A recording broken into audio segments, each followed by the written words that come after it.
Je m'appelle Dominique Abgral, j'ai 33 ans et je viens de gagner le prix SCORE du jeune docteur.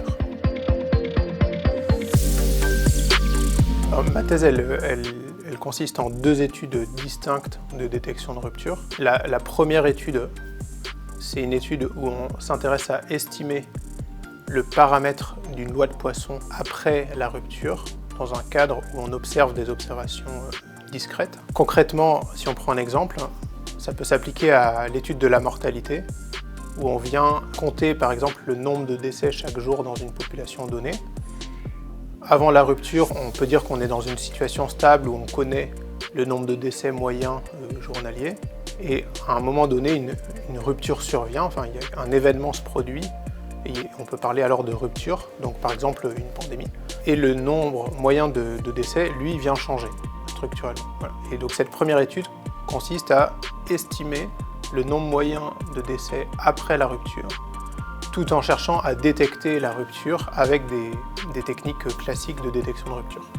Pour la deuxième étude, on s'intéresse à une population qui contient plusieurs sous-populations.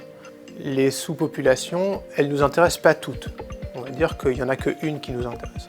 Par contre, quand on parle de population et de sous-population, en fait, on est en train de dire que quand on prend un individu dans la population, on est incapable de dire à quelle sous-population il appartient. Et donc, en regardant un échantillon d'une variable qui est mesurée sur la population, on va s'intéresser à détecter une rupture pour une des sous-populations, mais celle qui nous intéresse, peu importe ce qui se passe sur les autres sous-populations.